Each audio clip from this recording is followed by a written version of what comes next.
एक अच्छे चरित्र का निर्माण हजारों बार ठोकरें खाने के बाद ही होता है। ये विचार थे 19वीं सदी के महानायक स्वामी विवेकानंद के। दुनिया में समय समय पर ऐसे ही महान आत्माओं का जन्म हुआ है जिनका जीवन एक प्रकाश स्तंभ के समान है, जो निरंतर अपनी रोशनी से सारे जग को प्रकाशित करता रहेगा।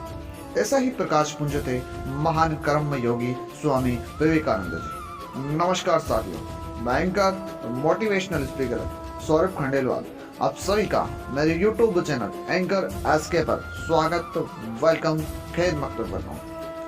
साथियों, 12 जनवरी सन 1863 ईस्वी में कोलकाता में स्वामी विवेकानंद का जन्म हुआ था और इसी कारण 12 जनवरी को विवेकानंद जयंती के साथ में युवा दिवस और कैरियर डे के रूप में मनाया जाता है। इनकी ज्यादा डिटेल्स तो आप जानते ही होंगे, लेकिन इस वीडियो में हम सीखेंगे कहानियों के माध्यम से स्वामी विवेकानंद के जीवन की कुछ महत्वपूर्ण सीख जो अपने जीवन को बेहतरीन बना सकती हैं, जो अपने जीवन को एक सही राह दिखा सकती है। वीडियो को शुरू करने से पहले इस वीडियो को लाइक और शेयर कर दीजिए और चैनल को सब्सक्राइब कर दीजिए ताकि इस प्रकार के वीडियो की नोटिफिकेशन आप तक पहुंचे सबसे पहले। सीख नंबर 1, छोटे पीछे मत भागो। एक बार स्वामी जी अपने आश्रम में एक छोटे पालतू कुत्ते के साथ टहल रहे थे। तभी अचानक एक युवक उनके आश्रम में आया और उनके पैरों में झुक गया और कहने लगा, स्वामी जी, मैं अपनी जिंदगी से बड़ा परेशान हूँ। मैं प्रतिदिन पुरुषार्थ करता हूँ, लेकिन आज तक मैं सफलता प्राप्त नहीं कर पाया। पता नहीं ईश्वर ने मेरे भाग्य में क्या लिखा है, जो इतना पढ़ा लिखा होने के बावजूद भी मैं नाकामयाब हूँ।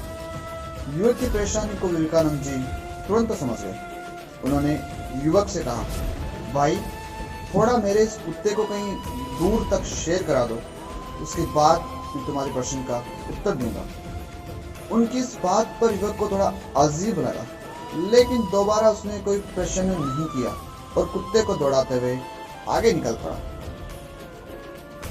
बहुत देर तक कुत्ते को शेर कराने के पश्चात जब युवक आश्रम में पहुंचा तो उन्होंने देखा कि युवक के चेहरे पर अभी भी तेज है, लेकिन वो छोटा कुत्ता थकान से जोर जोर से हाँफ रहा था। इस पर स्वामी जी ने पूछा, क्यों भाई, मेरा कुत्ता इतना कैसे थक गया?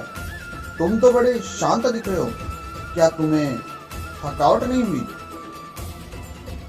युवक बोला, स्वामी जी, मैं तो धीरे धीरे आराम से चल रहा था, लेकिन यही बड़ा अशांत था। रास्ते में मिलने वाले सारे जानवरों के आगे पीछे दौड़ रहा था, इसीलिए एक जैसी दूरी तय करने के बावजूद भी इतना थक गया। तब विवेकानंद जी ने कहा, भाई, तुम्हारे प्रश्न का उत्तर भी यही है।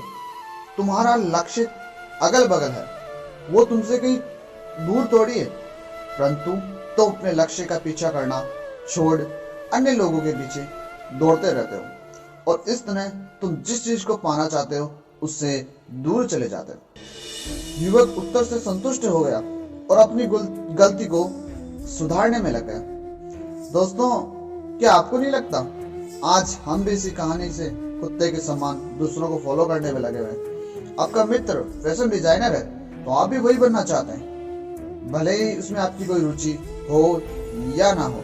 या आपका साथी कोई दूसरा काम करता है तो आपको भी वही पसंद आता है। अब बड़े बड़े खिलाड़ियों, बड़े बड़े एक्टरों को देखकर रुचि उसी चीज में लगा लेते कि इनकी जिंदगी कितनी अच्छी होगी, लेकिन साथियों, ऐसा करके हम अपनी प्रतिभा को खो बैठते हैं और जिंदगी भर संघर्ष करते रहते हैं। इसीलिए साथियों, दूसरों को फॉलो ना करें, अपना लक्ष्य खुद बनाइए और उसके पीछे पूरी लगन से लग जाइए। एकाग्रता का रहस्य।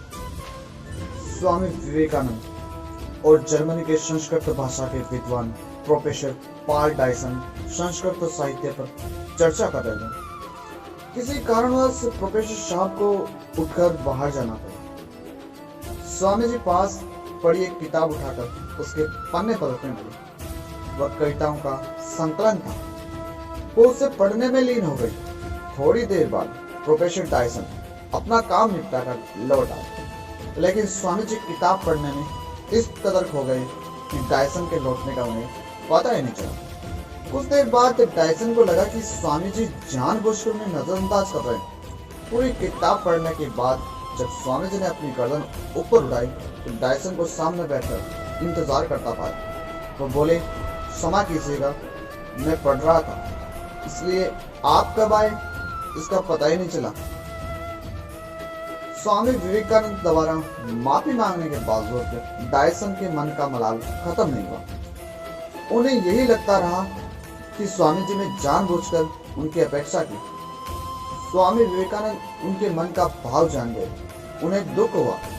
डायसन को यकीन दिलाने के लिए वो किताब की कुछ कविताएं सुनाने लगे, लेकिन उसका उल्टा असर हुआ। कविता की पंक्तियां सुनने के बाद डायसन ने कहा, लगता है आपने किताब पहले भी पढ़ी है।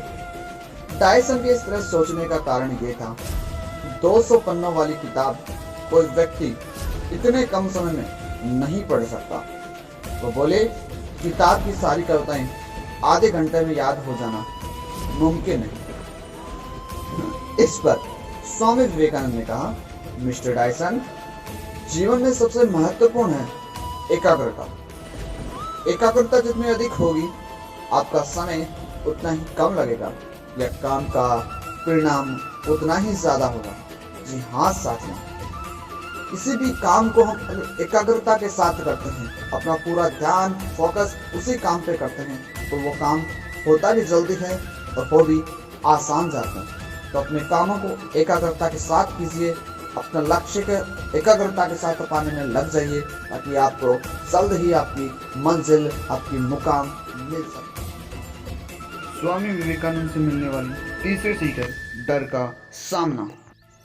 कैसे एक छोटे से किस्से से स्वामी ने जीवन भर डर का सामना करना सीख लिया। हर किसी की जिंदगी में ऐसा पल जरूर आता है जब उसे किसी वजह से डर लगने लगता है। इस डर का सामना करने के लिए जानना जरूरी है स्वामी विवेकानंद का ये किस्सा। एक दिन की बात है, स्वामी विवेकानंद मंदिर में दर्शन करने के बाद प्रसाद लेकर बाहर निकले। कुछ देर आगे चलने के बाद स्वामी जी के घर के रास्ते में उन्हें कुछ बंदरों ने घेर लिया। स्वामी थोड़ा आगे बढ़ते और वो बंदरों ने काटने को आते। काफी देर तक स्वामी विवेकानंद ने आगे जाने की कोशिश की, लेकिन वो ऐसा कर ना पाए। आखिर में स्वामी विवेकानंद वहां से वापस मंदिर की ओर लौटने लगे। उनके हाथों में से प्रसाद की थैली को छीनने के लिए बंदरों की टोली भी उनके पीछे भागने लगी। स्वामी डर गए और वो भी डर के मारे दौड़ने लगे। दूर से मंदिर के पास बैठा एक बूढ़ा सन्यासी सब कुछ देख रहा था। उसने स्वामी जी को भागने से रोका और कहा, बंदरों से डरने की जरूरत नहीं है, तुम इस डर का सामना करो और फिर देखो क्या होता है। स्वामी विवेकानंद सन्यासी की बात सुनी, वहां ठहरे और बंदरों की तरफ मुड़ गए। अपनी तरफ तेजी से बंदरों को आता देखकर स्वामी भी उनकी तरफ उतनी ही तेजी से बढ़ने लगे। बंदरों ने जैसे ही स्वामी विवेकानंद को अपनी तरफ आता देखा तो वो डर कर भागने लगे। अब बंदर आगे आगे भाग रहे हैं और स्वामी जी बंदरों के पीछे पीछे। कुछ ही देर में सभी बंदर उनके रास्ते से हट गए। इस तरह स्वामी विवेकानंद ने अपने डर पर जीत हासिल की। फिर वो लौटकर उसी सन्यासी के पास गए और उनको इतनी बड़ी बात सिखाने के लिए धन्यवाद कहा। कहानी से ये सीख मिलती है कि कोई भी चीज का डर तब तक ही बना रहता है जब तक हम उससे डरते हैं। इसी वजह से डरने की जगह उसका सामना करना चाहिए। ऐसा करने से डर भाग जाता है, क्योंकि कहा भी गया है, डर से डरोगे तो डर जाओगे और डर को डराओगे तो निखर जाओगे। तो ये थी स्वामी विवेकानंद के जीवन से मिलने वाली 3 बड़ी सीखें। पहली, दूसरों के पीछे मत भागो। दूसरी, एकाग्रता का रेशे। और तीसरी, डर का सामना। आपसे ही सीखता, आपको ही सिखाता। आपका अपना anchor and motivational speaker Saurabh Khandelwal. धन्यवाद।